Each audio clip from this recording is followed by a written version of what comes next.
anytime anyone wants something off the record, I'll entertain that idea. But for myself, I don't mind my thoughts on this being on the record. For me, it is a blood issue. Everybody in this room has one thing in common. We all share similar lineage. That's undeniable, that's unquestioned. Anybody that does not share a bloodline with us is not, never will be, a Seminole. That is my opinion. I think that's worth fighting for. This nation has been threatened with actions before. We've always come through. That's not to say we always will. This is a fight that I think we will probably have a very tough time with. This is an argument that I can't help but think that we're destined to, have to give way one way or another. But you hear people talk about our ancestors and how we were in Florida and they had to bring us here in chains. We didn't come here by willingly. We didn't come here because we wanted to. We came here because we were forced to. Nothing has changed. If we believe in something, and I believe in this, I think it's worth fighting for. I think it's worth fighting to the end. That's where I stand. Moving on. Any other issues?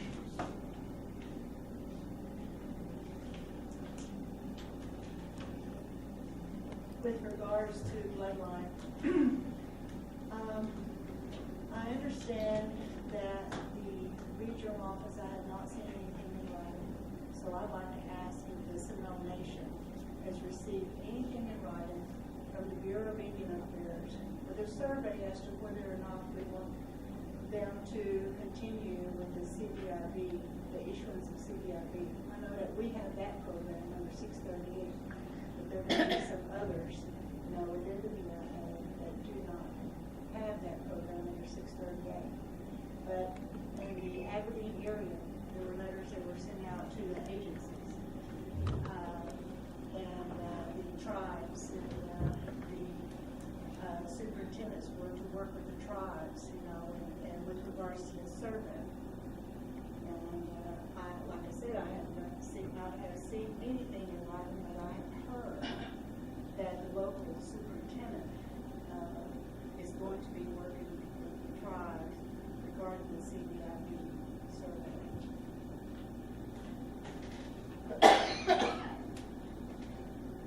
Well, we'll go to the man and ask.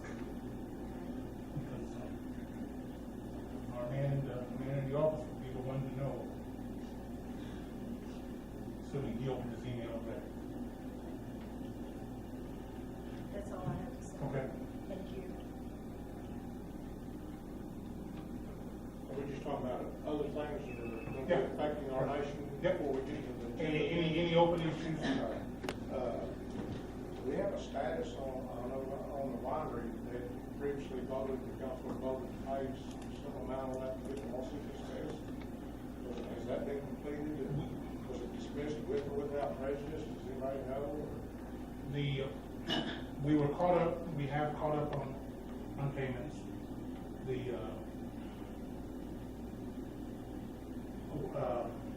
REI canceled the court date. Now that's not to say the thing's been dismissed, but they have settled with us. I think it officially has to be. They officially have to put paperwork in to dismiss the lawsuit against us. But they have been satisfied and they have canceled the court date.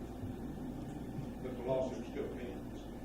I think it has yet to be dismissed. I think they have yet to put the paperwork in to dismiss it. That's not to say they won't. They just haven't yet. I don't believe. So now we have the Bristow coming up. The winery and the Bristol,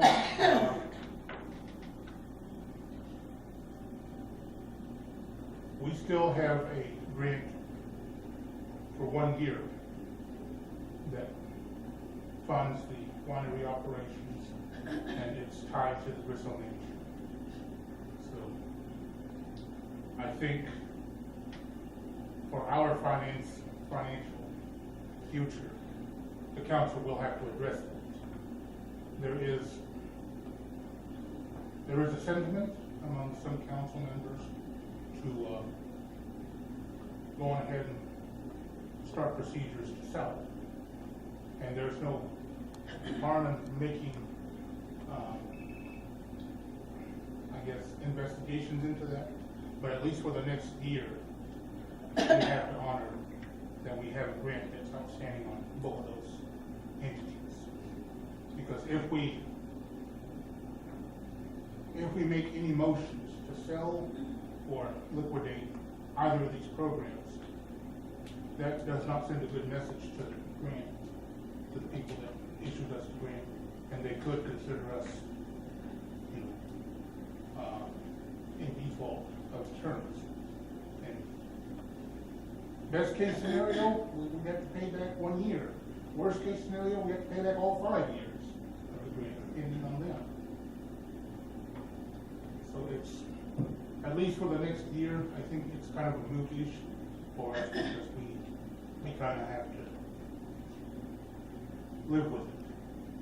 After that time, I think it will become a major issue as to what we do with it. And you're right, the council should make a plan right now as opposed to then what we intend to do in a year after that grant has expired. Anybody know the status of payments? Yeah, right now Are they in default now on the Bristol itself?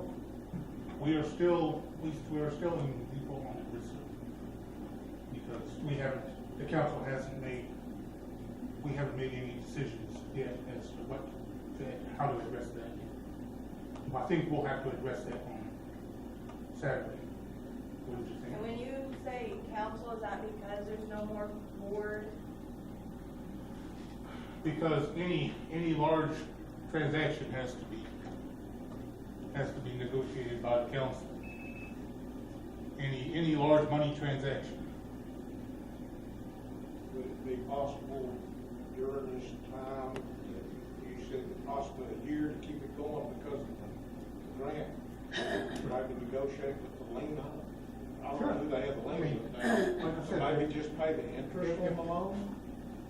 If the council, decides that that's what we want to do, then we should probably go on ahead and start, finding out what the property is worth, as opposed to how much we still owe on the note, and then make an educated guess as to whether or not the Seminole Nation can actually get that amount. What about that CD that was collateral? Well, if we pay off the note, then the note comes back to us. But that's the linchpin.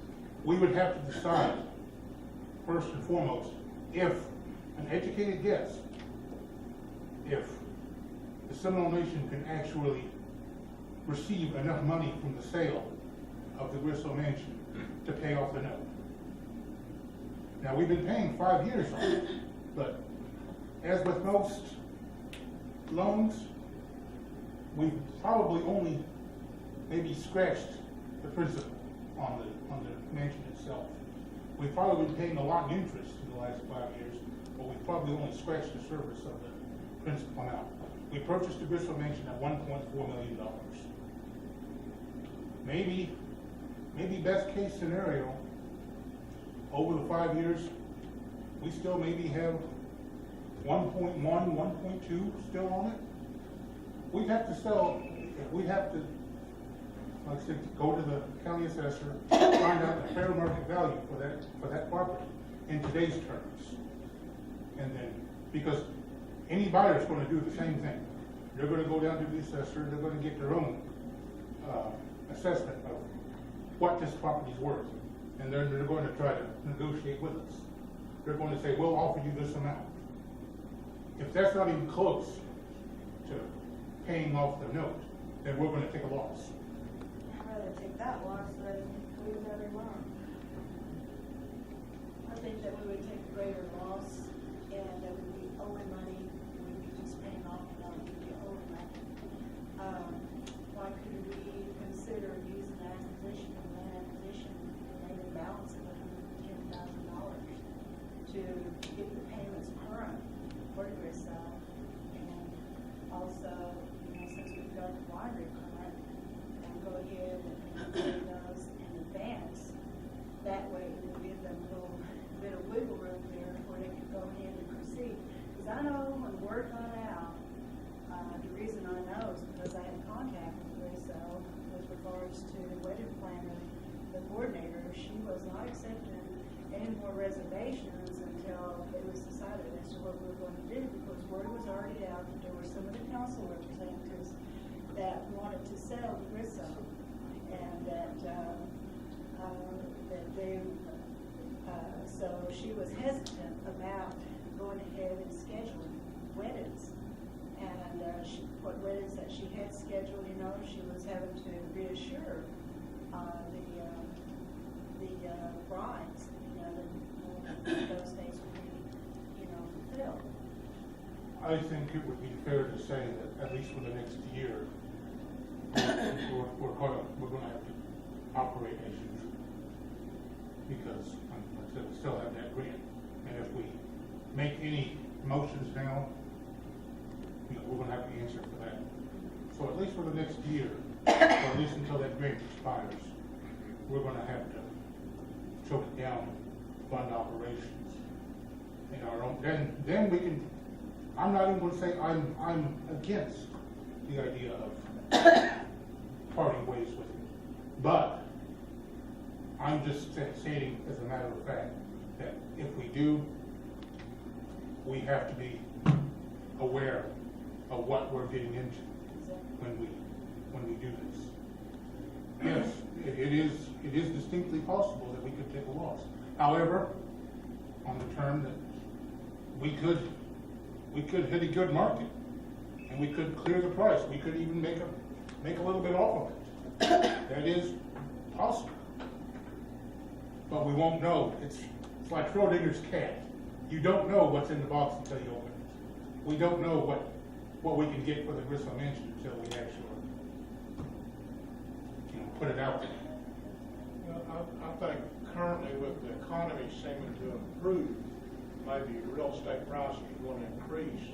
And we can negotiate something with the lender, to at least let us pay the interest on that note up to a certain period where we can market it. And you can't market it right now anyway because it's going into winter, but maybe going into next summer or later in the spring, whenever it looks like things might be more favorable, at least put a plan in place where we'll just pay the interest up and keep that program going until we finish that final year in that winery deal, and then, put it on the market. And that gives us time to kind of do some freshen up on it. We're going to have to put some money into it to make the market, and then have an evaluation done of it again. And that's one thing. And then, let me just ask you this. I think that needs to be put to a vote of the people, because it's their money that's at stake there, and let them decide, but give them all the options that are available. You do that better than that. Voting. Anisha would have to incur the cost of actually running an election. You have an election to let the people decide on that? Yeah. That's what you're saying, a vote of the people. You're asking for a Well, not referendum. all the people, but I mean a resolution to That's a the people. referendum vote. And present, but I'm just saying, no. Present it back to the people and let them decide through the More plan. informational meeting. Yeah. You're trying to get some input. Well, still. Maybe that's what I That's two different things. Yeah. Okay. That's two That's different. still, About the it would LLC. not reach all the people because What? that. About the LLC? CDE is the entire It's size. almost to the court. So Yeah, we're you've got gonna have to- five states that- First things first, we'll have to get an attorney general and then dissolve the LLCs because So because we don't want to have a vote on them anyway. Yeah, it's collateral. It's Oh, see, I collateral. didn't know that. It's a legal thing to reabsorb it back into the nation. I'm learning something this year too, because I thought it was the facility itself. No, I got that right. So we have a CD on Grisso and a CD on Phillips properties. I wish it were as simple as just saying, you know, it's ours again, but there's legal documentation that has to be worked out to dissolve it. I thought that's where the $1.1 million in CDs was, for the Phillips properties. No, like, head of the Phillips property, and this, 900 acres for collateral. We can continue on. Okay, either way, this will be something that the council will have to take into conversation. And I would think the sooner we start these conversations, the better off we are. Maybe it might be good if we were to have a listing of all the property that we have. Those that are free and clear, and those that have, along, we have CDs covering them, and what amounts, maybe we need to give it up, so everybody will know. Did they not say there's some CDs that were matured in December of this year? Because I was thinking I had asked for a report from Lewis, assistant chief, regarding the properties. And I was thinking he showed me some, I see like the report. 900,000 or something, if I remember right, owed on some properties. I don't think it's the self-property, but it was some other properties. And then I was thinking, Some of this the is ones where I we- got some the of the ones idea that that held the for a Phillips long property time. was pledged 2 CDs, which were financed through security finance. One of the things that I thought that maybe we can do with interest rates rising now or something is go back and maybe renegotiate the CDs and maybe get a better rate, because right now I think they're less than 1%. And I now know loan rates are gonna be higher because, the loan rates went up. One of the, But make a comparison, we just gotta do some figure to see which one, because if it's 1% of $1 million, well, that's $10,000 there. one of the ideas on the table right now is to consolidate everything under one, renegotiate everything under one large loan.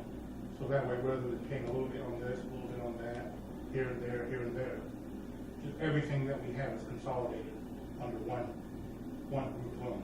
So that the nation has only issued one check per month as far as all of our current properties.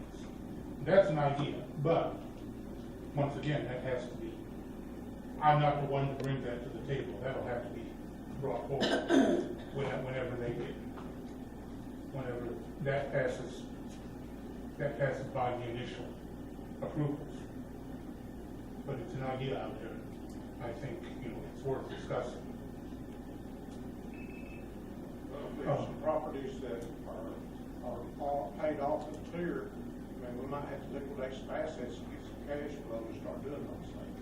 Sure. And I know they'd like to keep those properties as much as they can, but I think at some point we may have to look at,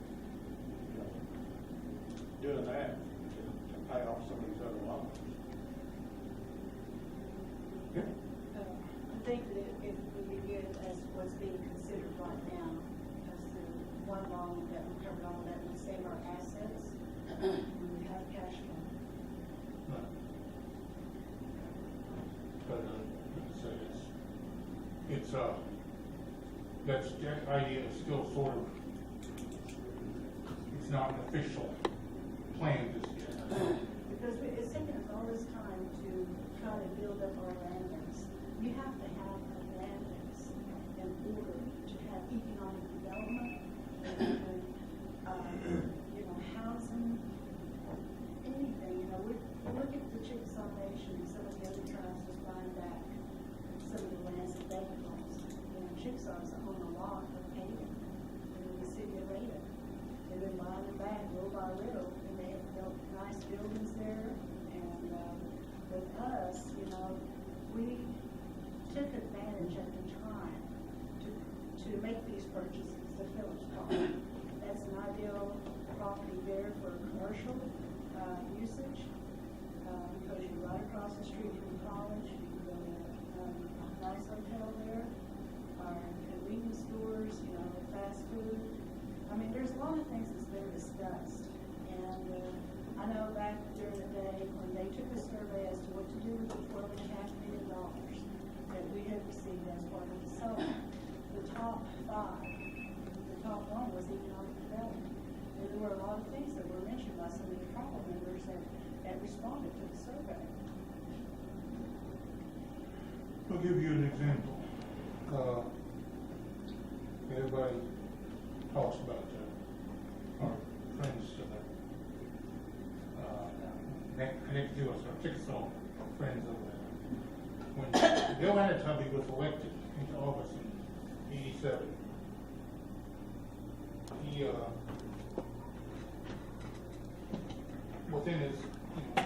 whenever he was able to scrounge up some money, he went down near Ardmore, and he wanted to buy a piece of property.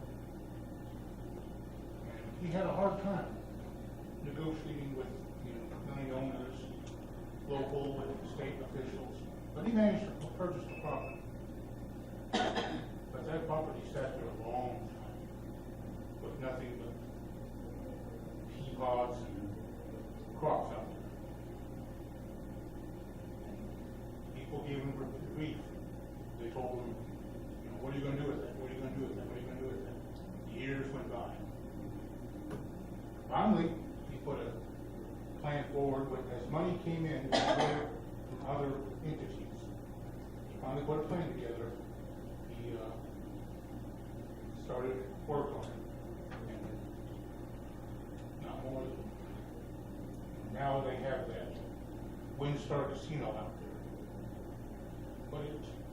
But he didn't build that thing overnight. It took him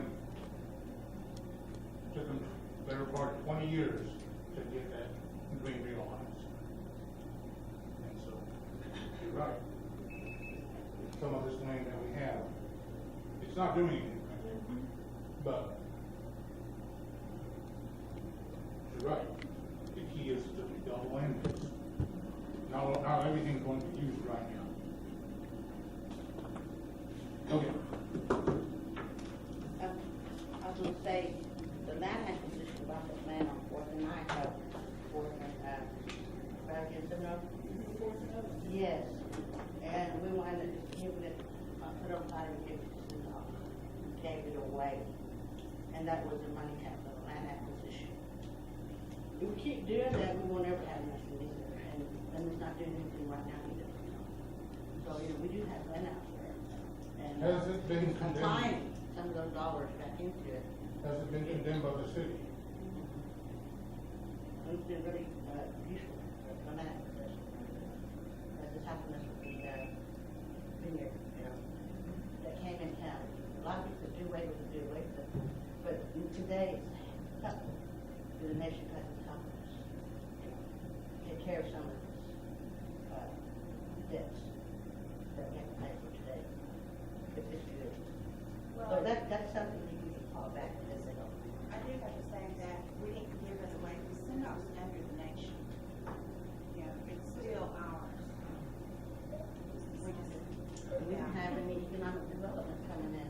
That's some of the reasons too. We don't have any, that venture should be coming out for our people also. There's nothing in there.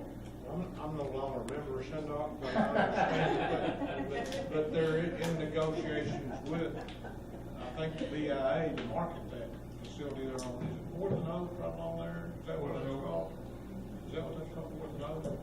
And then I think, and we all hear rumors here, but I hear that, there's even talk about maybe putting a fire department in there along with the offices for, I don't know who the people are there now, I don't even think anymore, but I mean, it's just gonna take time to develop to do that. And once again, you're dealing with a government entity there with the BIA. It takes them a while to roll their thing up, but it has the potential there to be market. I mean, it sat there for 4 or 5 years. I didn't even know the nation owned it. Yeah, until we see the region, or they can do, and I would check it out, too, so that the view is everywhere. But today, Put a new roof on it though, don't they? 'Cause I mean, it has a metal roof on it, I believe. yeah, It's they been did it, replaced. I guess the ring or something like that. Chair, we got a question. Pardon me? Just wanted to bring it to y'all's attention, and you probably seen it here a few months ago, that in the Seminole Producer on the front page, it showed a diagram of where the high school is gonna be, and it showed that property, you know, that was offered to us, 250 acres also over there, and we didn't take any action on it, but it was purchased by a developer. And it also showed a diagram of what that developer planned to do with that land, to start a community basically there with a lot of housing, I think a quadruplex ball diamond, even mentioned like a little lake there and stuff like that. So, you know, and I had talked to some of our people on council and mentioned that to them at that time, that we know that high school where it's gonna be, this developer showed us what he plans on doing in developing that land across the highway. We know that the junior college is there, and we know that we have that property over there. So, you know, I was saying, how come we don't have a developer looking at those things and coming with options to the council as to what we could do there to complement those other facilities that's gonna bring money in, you know? Again, somebody mentioned SINDOC, but that's their job. That's SINDOC's job. I see a lot of our people on that Facebook and stuff, you know, putting down our council and putting down things, you know, and a lot of that stuff is legitimate, what they're saying. You know, they're tired of the way things are and they won't change. But to me, the council should be directing to SINDOC, bring some options to us. Let us look at what we can utilize this land for. But they shouldn't even be telling, to me, SINDOC should be doing it themselves and bringing it to council. The council is the legislative body, you know, and people need to know the definition of that they make laws and they're supposed to interpret our laws, Seminole law. I'm not talking about corporate law, I'm talking about Seminole law. That's their job. And if SINDOC and these others bring these ideals to the council, then they vote, you know, to support those things or not to support them. And to me, that, you know, council needs to direct SINDOC, that board, that, you know, we want to see some options. If we don't see these options in a certain amount of time, then we replace that board or that director. I don't care who it is, you know. If somebody's not doing their job, then that's up to the council to address that. But it's not just their job to bring in opportunities to this nation as a legislative body. You know, they have their duties. But like I said, you know, they would either support or vote against those things or bring it to our people to vote on. But like I said, it's already laid out for us, you know, of what's coming up there. So what can we do on this corner that's going to complement those things, you know, and bring, you know, business, you know. But I just wanted to bring that to your attention because if you're interested, you can look probably in that producer. I don't know the time and dates that those things that was printed, but it shows clearly, you know, exactly what they plan on doing in developing that. And like I said, you know, we could do things on the other side that's going to complement all three of them. But we need people thinking, you know, and we need developers or somebody in that area. Okay. Any other thoughts? Okay.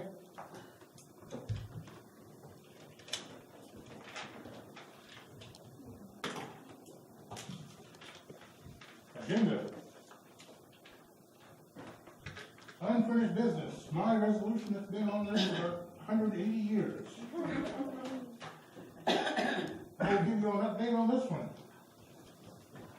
I have actually spoken to the regents at Seminole State College. They would very much like to schedule a meeting to talk to us. But for whatever reason, we have not met with them. I've gone down and I've spoken to them, but this council is a body of 28. I'm only one. By me talking to the regents of Seminole State College, I'm speaking to them strictly as John Nartoni, member of the Seminole Nation. So I have no authority to, negotiate, to speak on any terms. I could only ask the general questions, and they would only give me general answers. This is a situation that has to be dealt with on another level. So that would be, I will ask our chairman at this council meeting if he has scheduled a meeting with me. If he has, well then, that's good. If he has not, well then, my next question would be, does he intend to? Because if he would like to meet with the Seminole State College Board of Regents, then that's great. We can continue on with this resolution. But if the executive department does not wish to continue with this idea, if he has no intention of meeting with the Seminole State College Board of Regents, then I will withdraw this. Because there's no point in continuing this if the executive department has no interest in pursuing it. I have a question on that. I mean, like I said, it's been negotiated around different things, and you always hear different rumors about that the college was wanting to swap some different property on the, I think it's that old dormitory and stuff like that right along through there. Is that 5 or 7 acres or something? It has, over time, the other agreements have taken place. As I said, once this thing either moves forward or it's withdrawn, if it moves forward, once it actually comes off the table, it will have to change because the parameters have changed. Seminole State College has offered more property than they originally did and they originally were going to, but so has their request of an exchange.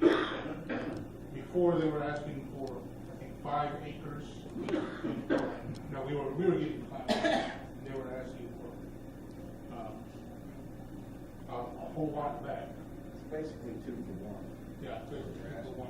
And it's still 2 for 1, but they've added a little bit more property up front, and they're asking for a little bit more in the back.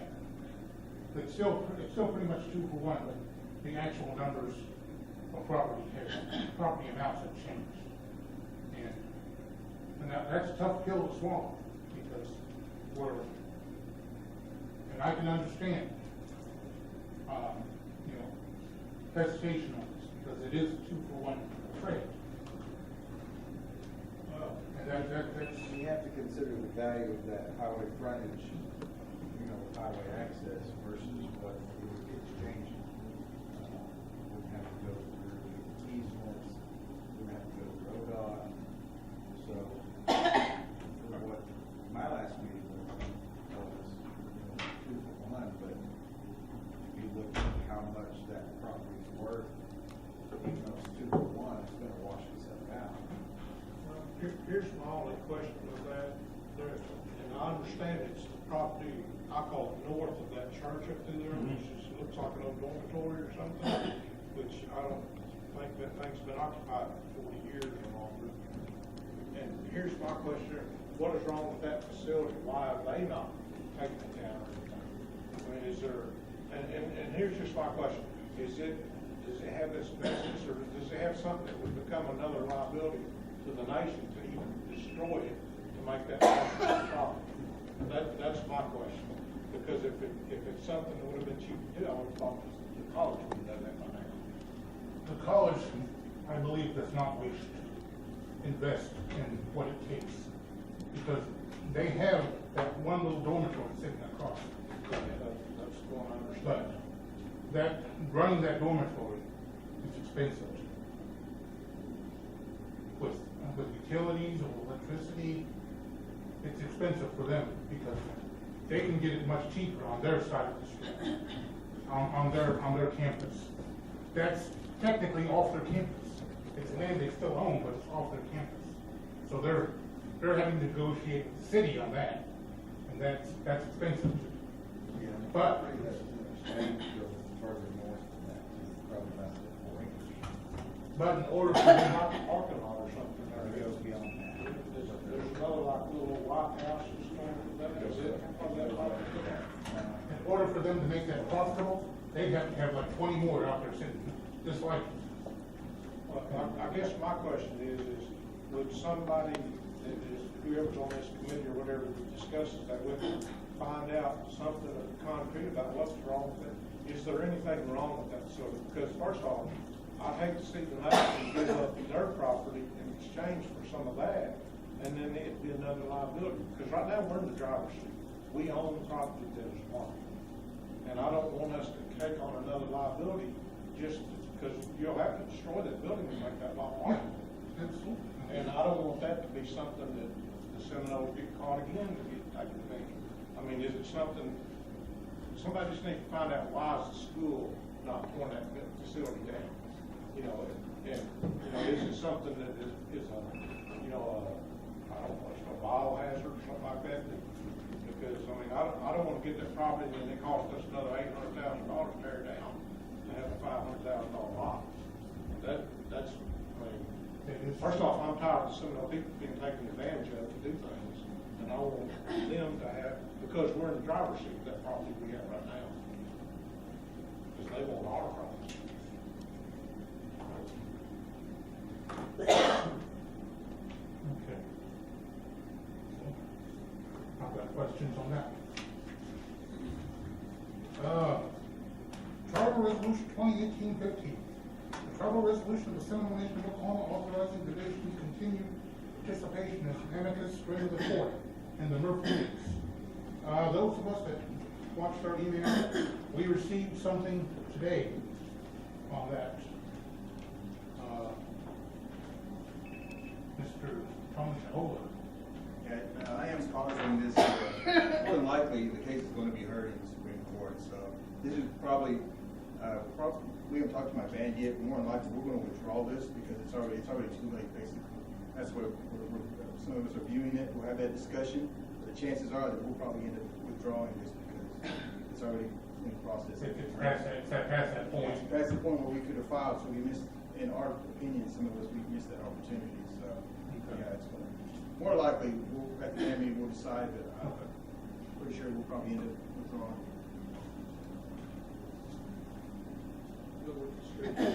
If it's found in the favor of the creeks, we can still use that if we Yes, go. it is, but at the same time, we would have better, we would want better piggyback on this way, we cut costs because it's established the case.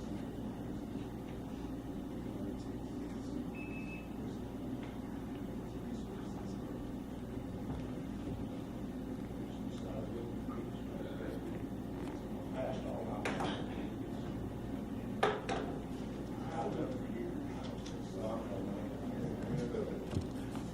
Okay, we have program reports. Does everybody have all the man chiefs have printed out copies of this thing? Then you see the list of program reports. Are there any for the everybody out in the audience? Adult higher education program, child care program, community health representative program, environmental protection, IASAP, Strong Kids program, job placement training, White Horse Police, Older American, public transit and vehicle maintenance, social services, tribal court, tribal recreation, wildlife arts and recreation, diabetes, caregiver support, communications, cultural preservation, historic preservation, Indian child welfare, Johnson O'Malley, maintenance, programs development, record management office, tribal enrollment Rights Office, Tribal Enrollment and CDIB Program, Tribal Roads, and Workforce Innovation Opportunity. Of those, just put it out there, are there any questions from the audience of specific questions that anyone has for any of our programs that they specifically have right now? Rodney? Let me just ask that, my opinion, you know, representatives asked it to other council, concerning ICW and that federal judge making that ruling in Texas. That's an attack on our sovereignty. It's an attack on that which is his interpretation of that law and why it was put into place and identifying us as a people who we are. I'm talking about indigenous people of this Congress.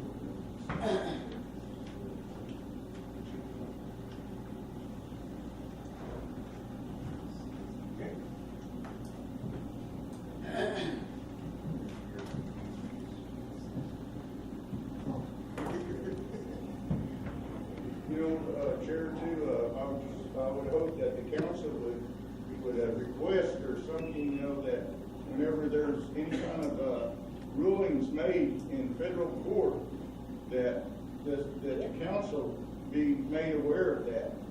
Because, you know, there's another ruling that came down concerning the POPs and the gaming arbitration. And those things, you know, they affect us too, you know. That compact's coming up again in 2020. We need to be prepared for that. You know, our decision makers need to start having that in mind and start thinking about that and make themselves aware of what that says now, that compact, and where we want to go in the future.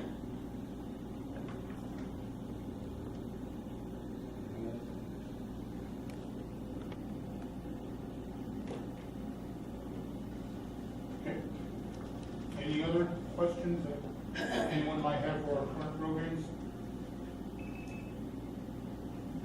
Okay. Then we'll discuss the new business. Tribal Ordinance 2018-06. The ordinance of the Seminole Nation of Oklahoma, amending Section 501 of the General Council Code of the Seminole Nation, codified in Title 16 of the Seminole Nation Code of Laws. This one addresses, currently, council members receive, from what I saw on the resolution, it's, there was a miswording there. It states that the council members currently receive $200. Actually, the council members receive $300 per meeting. But this ordinance proposes to reduce that to $50 per meeting. And that is the gist of it. Mr. Chair, I believe that the council waived that for the last, was it 2 quarters? So they didn't receive the 300 for last fiscal But, year. I mean, just, on the actual code it states. Yeah, I was bringing to the attention, they've already, waived that for that last fiscal year. So they did without for the last fiscal year. It's like, wait, so to speak. It was up to September 30th. So this is addressed in 2019. Yep, starting October. Okay, any thoughts on this one? Okay. Moving on. Tribal Ordinance 2018-07. An ordinance of the Seminole Nation of Oklahoma amending Section 602 of the General Council Code of the Seminole Nation, codified in Title 16 of the Seminole Nation Code of Law. This one addresses the committees and the boards. Currently, they receive $100 per meeting. This proposes to reduce that to $25. Any thoughts on that one? Got one. Go to gonna reduce the pool of selection. A lot of people. It's gonna reduce, we can't hardly get people to serve on committees already. And it's a tough time. I mean, we got committees right now, positions have not been filled, have not been nominated, and now we're gonna put this down to $25. It makes no sense. You don't have people to put in their own, and with not paying expenses as far as where they come from, they could come from Oklahoma City, could come from Louisville. We don't know. Taking time to get off work early to attend a meeting, because some people meet in the afternoons, and you're just going to compensate $25. It's going to limit our abilities to get people to fill these positions.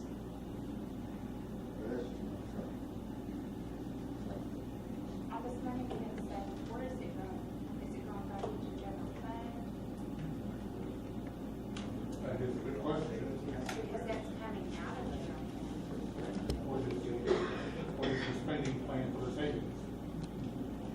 I was gonna spend this last fiscal year on savings. Yeah, but if the council didn't get paid for something, what it was for Technically, since the general council never approved any redirection of it, it should still be there. The theory is, it should still be there. John, I'd like to say, past tense, the code was set in place, and they were done for a reason. And I think we should continue doing that, because we haven't changed any code for it to reflect that, you know? First you change it, then you change this, you know what I'm saying? You see the changes, and that's what can come with the Constitution revision, you know? That's what I'm going back to. It's already there in the code law and in the Constitution, you get compensated, you know? And like they said, where is the money going to? There was a, what was it, deficit of some sort, but we never seen no justification on any of that also. So that's where I'm at with this. What was that again, Nancy? I mean, I asked to get on the Talking child about, board, and and I would have done it for free. I mean, I don't know why people. well, I can't don't do it know for how free. you are, but some of us have retired. We just get there and did it. We don't know anymore. And I got six Yeah, children the at tribal home. never I got even wanted six one. children at home. Listen, I got 6 children at home. I got to care of. Well, you got 3, I got 6. And so, yeah, I want to set income too, you know? And that happens with my children a little bit, you know? And if you're okay, you know? But y'all talking for those that are retired. We're retired. Well, you speak your point, and I speak my point. That's our Our father opinion. was There we retired, go. was working for free. Yeah. Well, that's okay, you can do it, do it. Can I just say this, that's the one thing I've appreciated about this group is, while there's been some, our council people have had some comments about the way they acted.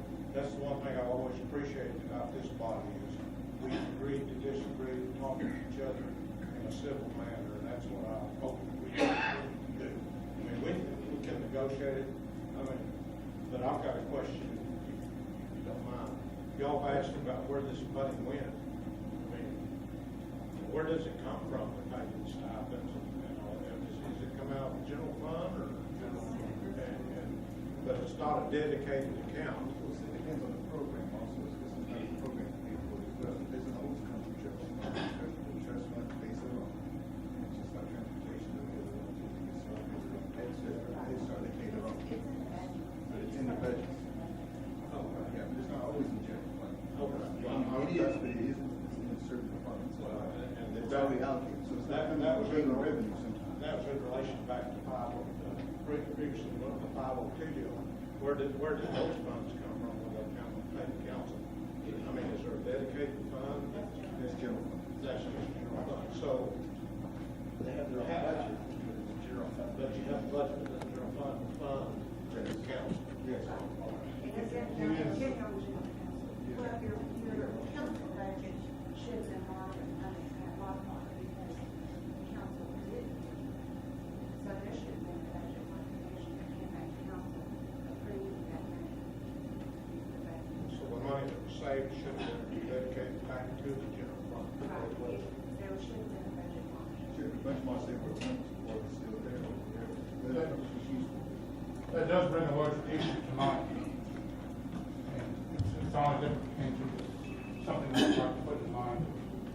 all the band sheets, and maybe discuss with the residents.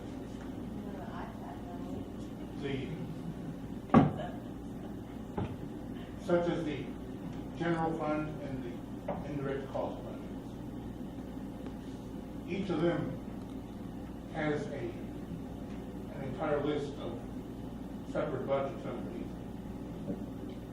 For the purposes of budget revisions, does the council define the general fund as one singular budget? Or do they break it down to define the individual budgets? Because currently what is, there seems to be a lot of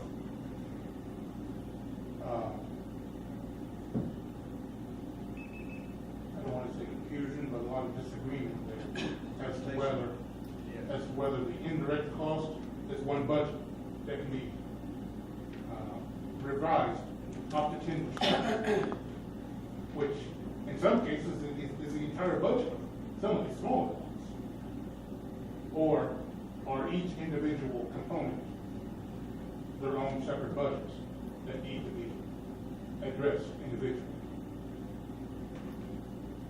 Your general fund budget it's broken down into each program. But each program has their own separate budget. Right. But right now, there seems to be a little bit of confusion as to whether that general fund budget, when Well, you change, it's a general fund budget here, and then you have all your general fund programs here. Each Right. program that's under general fund has their own budgets, and it all comes from that general fund funds. right, Now, your indirect cost is the same way, but your indirect cost monies, you've already, your funding agency has approved what you can and can't spend. I think what he's talking about is that the finance committee is using that general fund budget as a way to interpret that they can move money around as long as it's underneath that 10%. And at general fund, that's 2.7 million. So that means they have the ability to move around $200,000. And I don't think that's right, because that's a safety mechanism in place for those separate funds, those modifications, to help us with our accounting system. Because we can't give anybody that ability to move that kind of money around. such is the case with the earlier question of where did the money for the general council go? That was moved to another. Well, it can't be moved unless the council appropriates that money into a budget. But technically, I mean, if we were to ask Treasury, does that money that the general council passed on the CD for the past 3 quarters, is that still in the general council? It should be, because it was But it's appropriated not. in that budget. Yeah, it was appropriated, when you passed your budget, the Because- council appropriated that money, so it should still be in your budget. That's what I said, technically it should still be there. Right. But The ability to move do that we want to ask that question? Of Also, course we do. Also, too, Chair, about indirect costs, that is not a revenue. Indirect cost is an expenditure. That is, because you're billing the granting agency, the indirect cost rate, that particular position. Okay? That's how you get the money.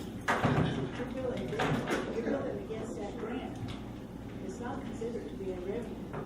When you pass it. Show me the revenue. And your 10% that you're signing off on, that 10% is out of each budget, not the total budget. And the only time that, your general fund, the 10%, is the executive office can sign off on 10% of each budget, not the total general. Yeah, they're trying to elect, they're doing it electoral. And the executive office can't sign off on anything that changes salary or approves I would concur. That has, It's in the law. It's written in the law. it falls to the council that we have to enforce it. Yeah, yeah, it's back on the council. Also too, Chair, I recall in a meeting, I believe it was in July, whenever we were asking questions of the finance committee member, Ray Brown at that time, and we were talking about some modifications that they had approved and to the chief for signature. And I recall Banshee from the Duwamish Band telling him that we needed to know, regardless the amount of the modification, that we needed to know, how much, had been approved, and I think that we need to get a list of all of the modification numbers and contract of that number and the date and the amount, and if it increased or decreased, does it increase or decrease the budget? Because just looking at the budget that was sent forward to the county, just one example, for fiscal year 19, vehicle maintenance, it showed an approved fiscal year 18 budget of a little over $100,000, but it was considerably more money than that had been approved at the beginning of fiscal year 18. So there had to be a modification during the year to reduce it by over $100,000, and it ended up being what, $118,000 or something like that. Yeah, and there was no modification on my part. And it was not shown in the column, when the comprehensive budget was sent forward. So that column should show the approved fiscal year 18 budget, or if there was any modifications, it should show modification 1 or 2 and the amount. That should be in your fiscal services report, though. It's supposed to be attached to it. Supposed to be. But going back to what Mr. Shaw, Banshee Shaw had requested, that we needed to know the modifications that had been approved, regardless of the amount. That had not gone before council. Right. I don't want to be a micromanager. It's good for the council to know these things. Okay.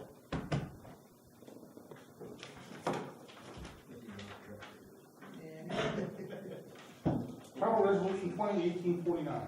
Tribal Resolution to the Seminole Nation, Oklahoma, amending TR 2004-18, reestablishing the Constitution Revision Committee. This in itself is a good idea, but I think the question is, are there? Oh, wait, are we talking about 40? Yeah.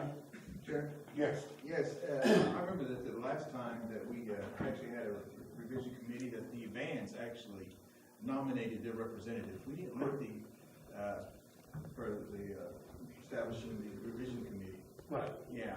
So that's what I mean. I think there's going to be, unless we spell these things out, there's going to be confusion about how this works.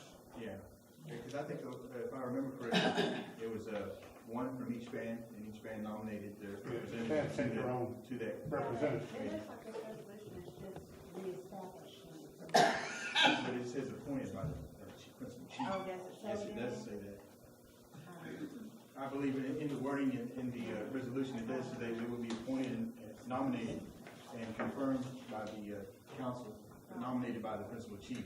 Well, my concern is that if they change the stipend, does anybody even want to serve on this one?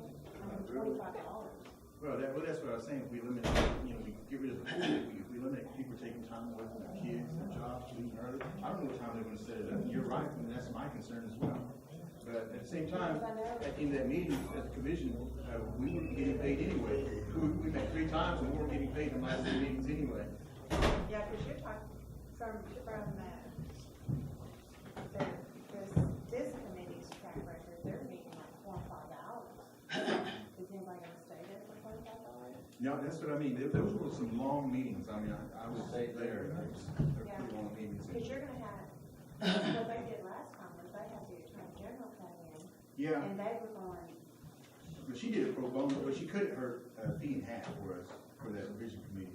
She actually would be there to help us out to do that. And she give us some drafts and all that stuff, answer some questions, because a lot of people had questions about the Constitution and things like that. So the first meeting is basically that, getting everybody familiar with the Constitution, and getting them a copy and sitting them down and start to go through it, so that's why. Luckily I was there, so that's why, they helped out me a whole lot, so. But it's good, it's a good deal. At the same time, there's so many things that, I just don't like the idea of I'd like the bands to do it like we did last time and have us nominate our own representatives to this committee.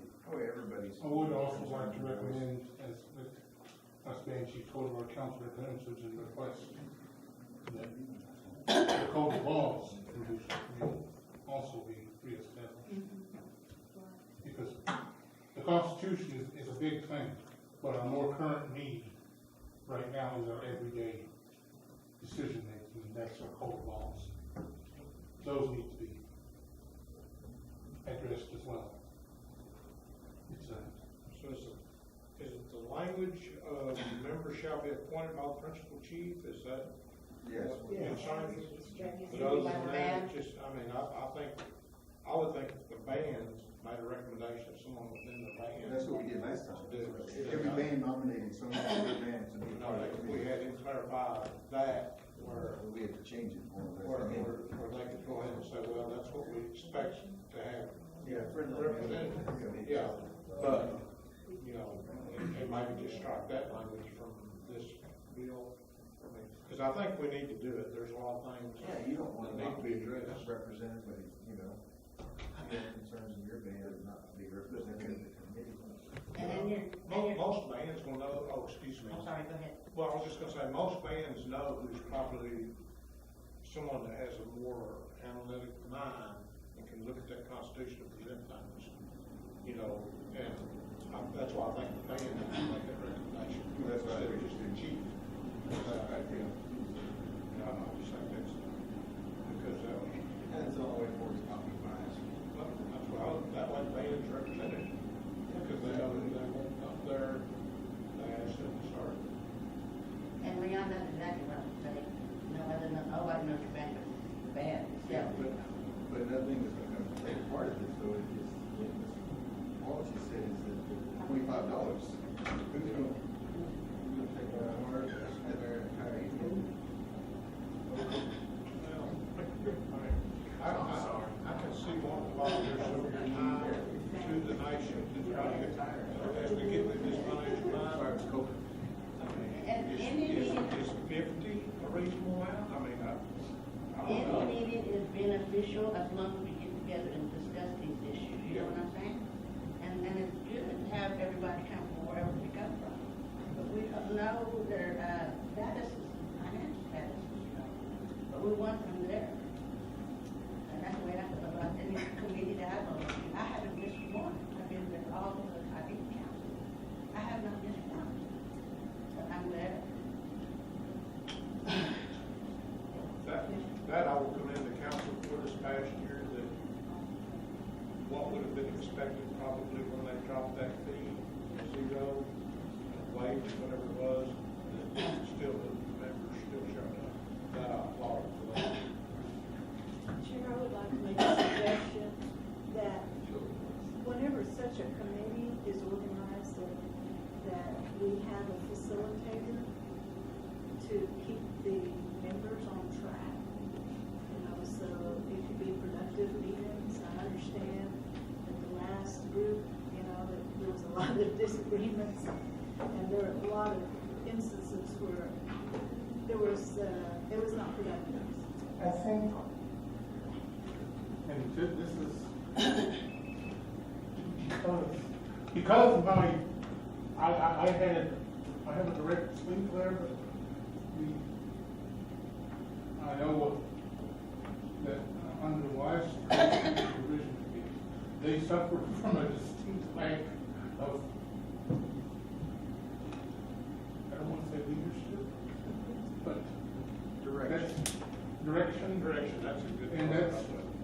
that's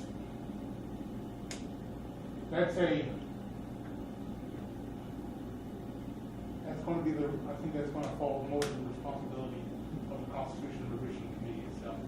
They're going to have to elect a strong leader, rather than the last Constitution Revision Committee. They took a person that said, "Sure, I want to do it." They put him up there. Then they see if they can. And it just goes in all sorts of directions. The Constitution Revision Committee was, initially, they're going to have to take that bull by the horns, elect someone that they feel is going to. Why can't we use the staff attorney because she knows the law?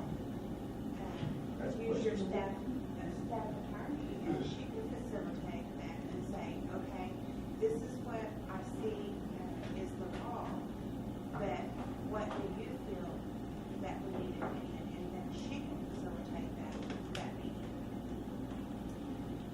Because as part of our,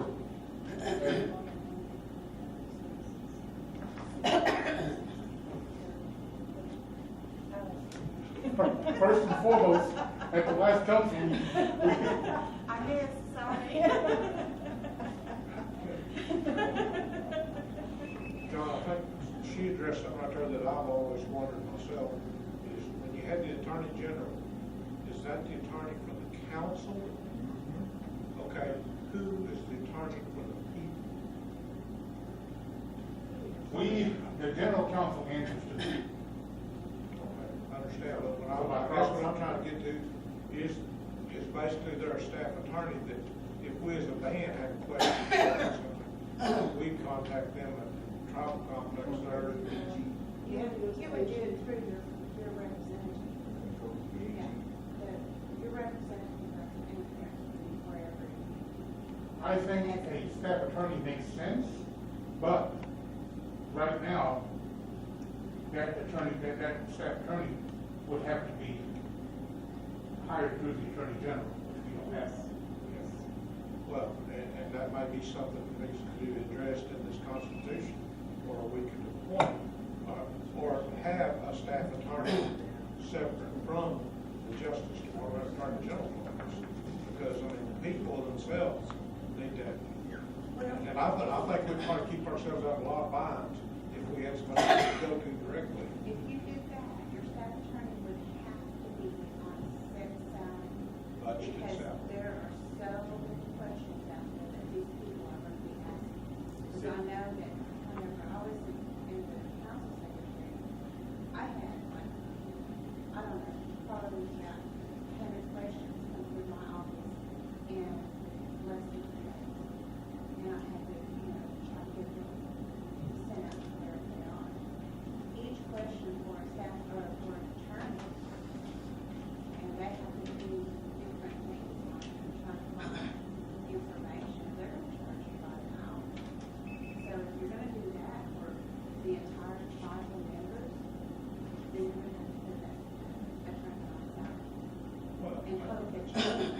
and that's what I was, if you budgeted for a staff attorney, then you can control that cost. Now, you're not going to keep that staff attorney because I know with my staff, whenever people does call me, automatic $500 just for me to answer your phone call and give you a little bit of information. And so if I'm asking questions to our staff attorney for a trial, I'm going to ask, and there's going to be your back years back. You may have to go all through the records back to when we started. And that's going to be a long time. Well, and that's what I said, if you're gonna do that, and then to all the people to ask them. Not all the people. If it's a member of your band, have them come to you and we don't want people just asking questions about, well, my body's problem. I mean, I'm thinking things that are directly related to It may make more business. sense. And once we get the Attorney General may think it makes more sense to hire a paralegal or a legal aid for the general, for the tribe itself. So that way, you're not having to deal with it.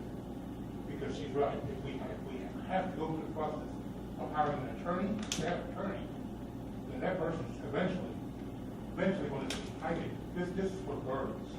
I can make so much more in private practice. Whereas a paralegal or a legal aid, that's what they're expected to do, look up legal decisions and do research. Just to stop. The Attorney General may make that decision. It makes more sense to hire a staff paralegal. Because that'd be their job, to do research. Chairman, we've got a question. Sure. Chair, I just wanted to mention too that, you have to keep this in mind that the last time we had a revision committee, that's what ate up their budget, was that attorney. She was here at every one of their meetings, and I came to most of those meetings because I'm concerned about what's, going on in the nation. I try to explain to other people, if they ask me. And, it was like chaotic. Like you said, the chair would recognize, and I've heard, some of their members say, are you looking at me? You looking at me, Then they just start rapping at each other, and it wasn't, and that's where whenever our committees and stuff went up from $50 to $100 for committee stipends, that's where it came from, the revision committee, because there was and she was on council too, but she gets up and says that I drive from, Shawnee, this doesn't pay for me to come down here, and I want to make a motion that we go up, she wasn't on the council at the time, we make a motion that our committees and our stipend go up to $100. There was a couple of council people sitting there, and they said, well, we need somebody to introduce that bill, and they almost broke their necks raising their hands to introduce that, That's where it came from, and they said, well, the law says now that all committees get $50. And so whenever that legislation was introduced to the council, then it was across the board. And that's when all of the committees and stuff got a raise on that, up to $100. But like somebody mentioned that, and it's up to the chief to accept that the bands recommend who they want. Then they should recommend someone knowledgeable about the Constitution and our laws. And if that committee meets and they elect, whoever their chair and all those officers are, and the council can direct them, that to look at certain things that we want these things addressed. They talk about that among themselves, and whenever they come to, to an agreement that yes, this is something we want to look into, they have a number of those things. That's when they give it to an attorney to look at, and then they get advice from an attorney. That's how it's been in the past. I've been a part of that since 1997. Revision committees and stuff. I've served, on that, and I've served as an alternate, but always came to those meetings, like I said, to find out what was going on. But, that's the thing, is that we need people that are knowledgeable about it. The first meeting I came to from a revision committee, the first one I ever went to, they elected their officers, and so I didn't go to that meeting. I waited till the next one, so I thought they would get down to business. And they had their secretary start calling off, roll call. And she couldn't even pronounce the names of our bands. She called Walkley or Walkley, and some of those other bands. She was chopping away at those names, And I was thinking, man, this person's going to sit here and have input into this important document that governs our nation, and she doesn't even know the names of our bands, That's what I'm saying, that if the chief allows the bands to submit, and that's his option under the Constitution.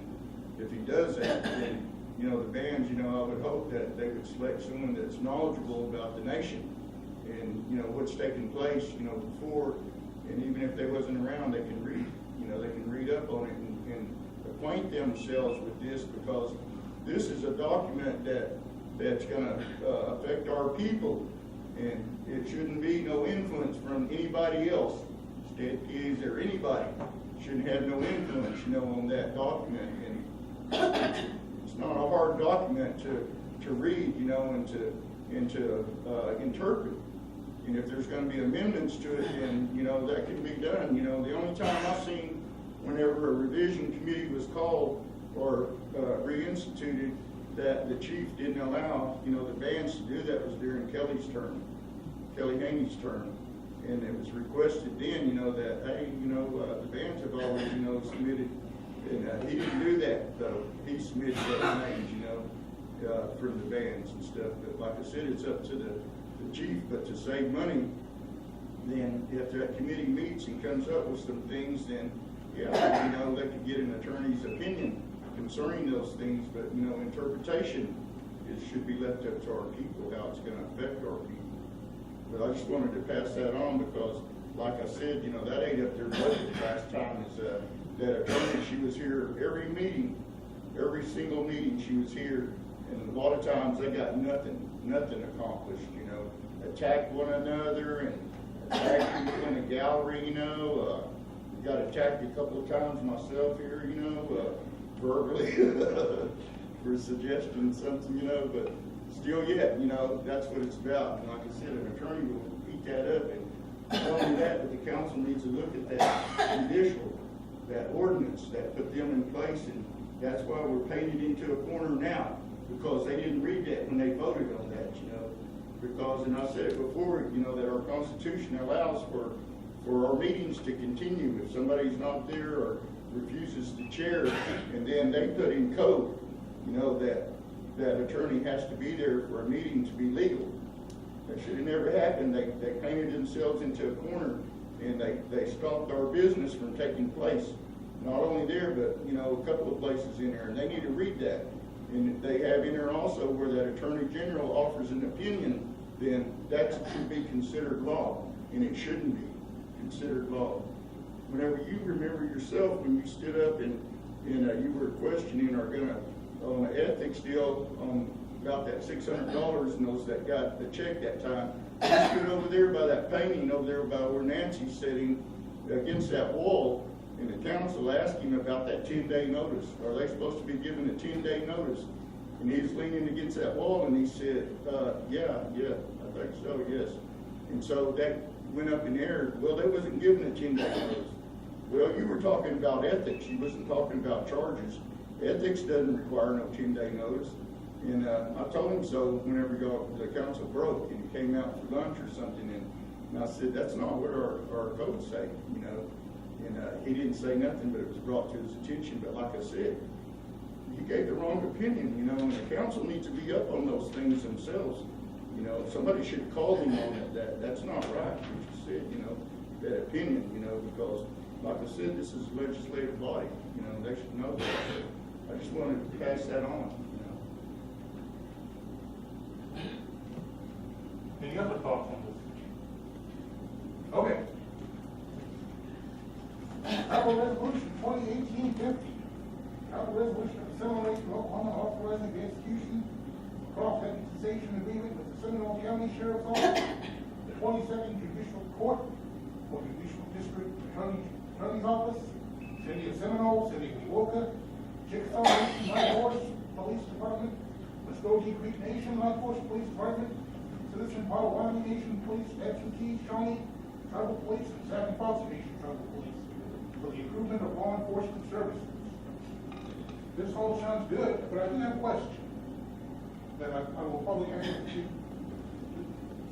Cross-deputization. That implies that we will work hand in hand with all these organizations. But what sort of authority does that give them on Seminole territory, under the Seminole? If the people feel comfortable with that, then I can't argue with it. I am a little concerned about having the Muskogee Creek Light Horse having authority, any authority within the Seminole Nation. Chickasaw Light Horse having any authority within the Seminole Nation. That does concern me. I won't lie. So bring it up. make some good points right there. I mean, I agree with you on that. I mean, I think that, I can understand the times that we need them, like probably recently when we had the Seminole Nation Days, we were down on manpower, we needed assistance. I can see instances like that. And, I mean, I didn't get the whole resolution to see just our compensation rate back for them. I mean, if they, you know, if they have to travel up Ada or somewhere up there, or from over somewhere in the Creek Nation over here, are they gonna be billing us, or will we be some expense related to that? And if they arrest somebody, do we have to compensate them again to come back to go to trial and stuff like that? You know, it looks good. I mean, I think it's a good deal. We need to help, and we need to help. I think we maintaining good relations with all of these departments is great. I think we should.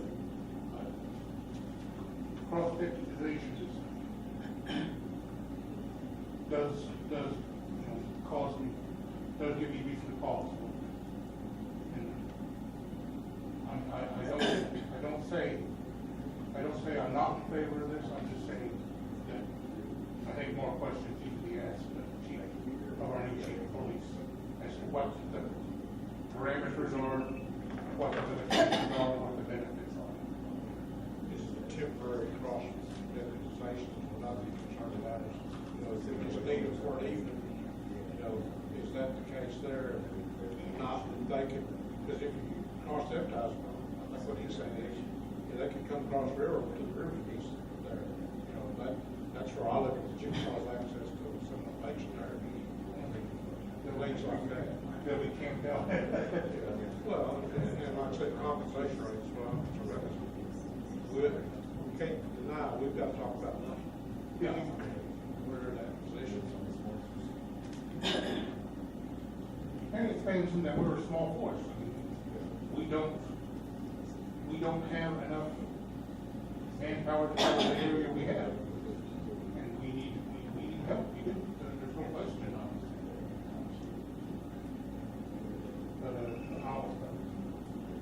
Just something to think about.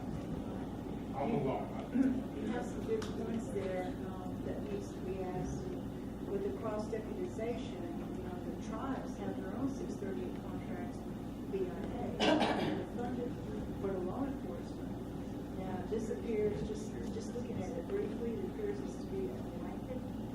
It doesn't, like you say, establish any parameters as to when we will go into a cross-deputization mode. As to, is it like 24/7, or is it only in particular instances, just like Nation Days, or any other events that we may have, and, or is it going to be whenever we have a loss of manpower, we lost some of our officers, we're going to ask other tribes to bring their officers over here to help us, we don't know what all this entails.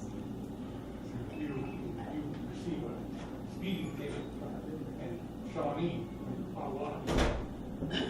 live horse, and they come and get you and you're here.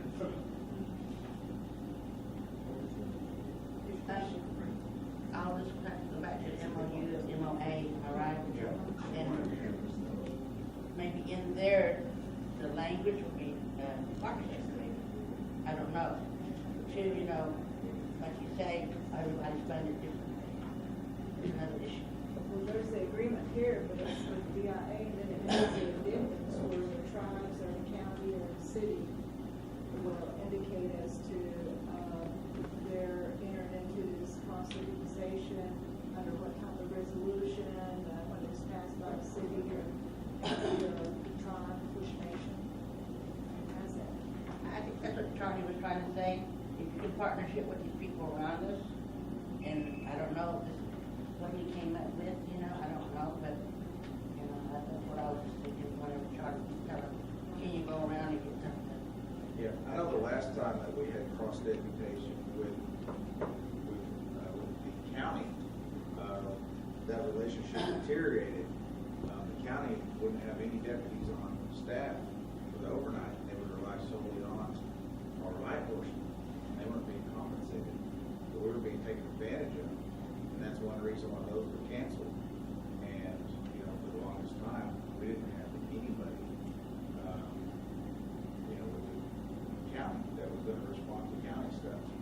So, you know, we have to keep that in mind again, like I said earlier, you know, they're taking advantage of, they're using our resources, you know, to serve the entire county. And it wouldn't go both ways. They weren't coming in and assisting us, you know, when we needed it. So, you know, as Mr. Garfield pointed out, you know, we really need to look at the bigger picture. You know, I don't want to charge a miller in a chicken salvation light horse vehicle, you know, trying to serve somebody papers here. And that's essentially what can happen. Yeah, and jurisdiction is the one of the main ones to your jurisdiction. And when they go beyond there, it's another story. We fought wars over those things. Exactly. And you know, I think it's good to have a better relationship with them, but not at our own expense. These bigger shipping. Yeah. We help them, they help us, and then there's something out there, but like I said, we don't need to take advantage of it. Because it's gonna cost us money to send somebody, what was that place all about the big casino down there, the live there? Yeah.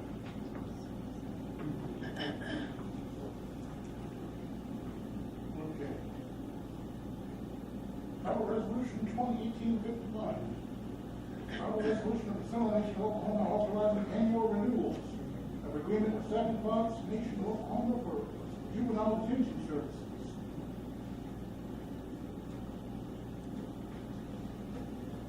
This is something we've done in years past.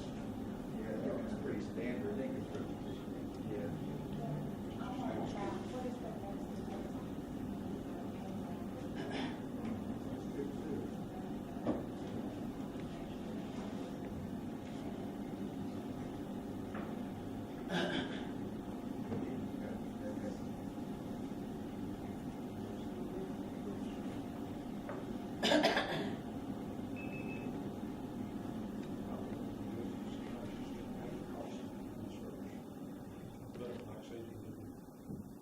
We should be doing it annually, not just annual renewals, just to sign off on that coming back to this general council.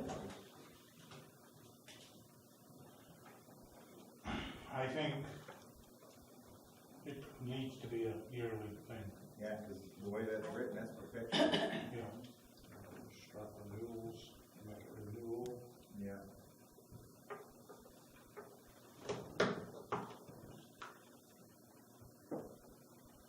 Okay. Yes. Okay.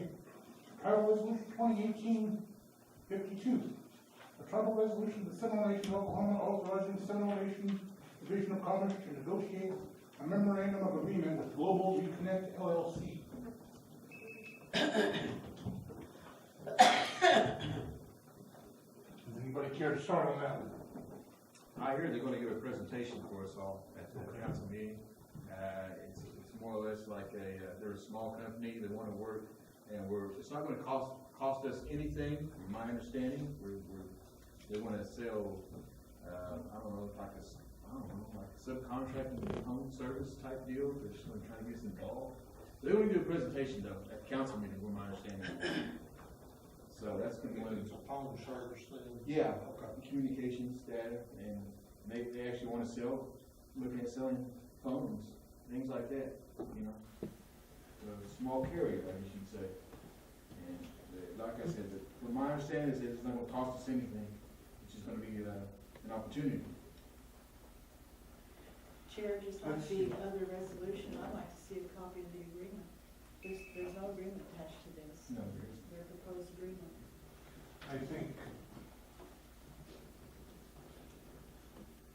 I think we as Native Americans need to be very careful whenever anyone tells us we're going to give you something and it's not. Yeah. And it's not going to cost you anything, or it's not going to be any imposition on you. Yeah. I think we need to be very cautious in those circumstances. Do they realize that they put a business in the nation's boundaries that they're going to pay tariff? I imagine not.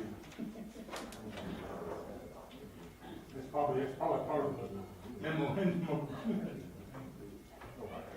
gonna do all the work, and if they don't really touch that. And then they're gonna have to pay us for putting that business in? Yeah. That's, I read through it, and my only question was, I'd like to know more about this before I make any. Trouble resolution, 2018-53. Well, that's a appointment, so, we can, traditionally, we haven't really, we can, but we don't, we can choose not to. Bypass. Well, can I just ask, I mean, because I don't know these people, a lot of them, I mean, and I don't wanna put y'all on the spot of saying, well, this person's something, I mean, you can say, yeah, that's a good person or not, and help me out. Because like I said, I don't know. What they usually did was, we invited them to come to the council business. Okay, so they just kind of do a job interview there and then just leave it to you. Yeah, and there's some pretty big, I mean, you've gotta meet a lot of requirements to be on that health advisory board. So most of the time, the candidates are good candidates, just, you know, might be, on a resolution. Is that not what you used to be on, John? Yes.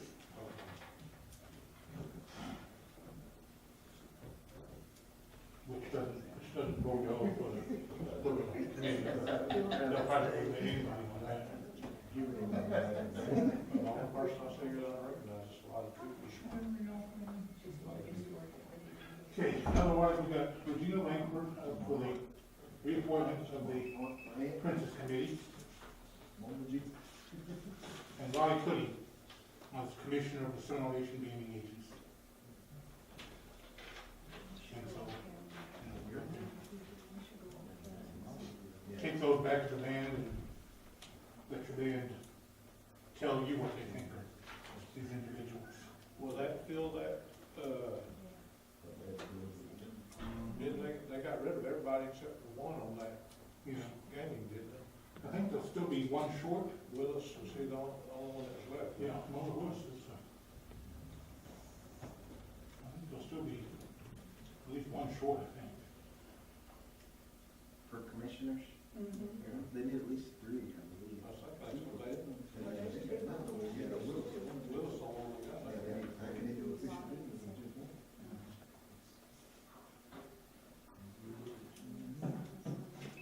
No, you're right, that will come out, because we do have Cynthia.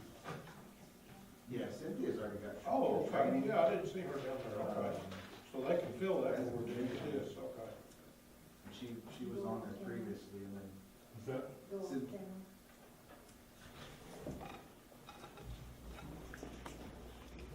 we have a request to, on an off-the-record statement.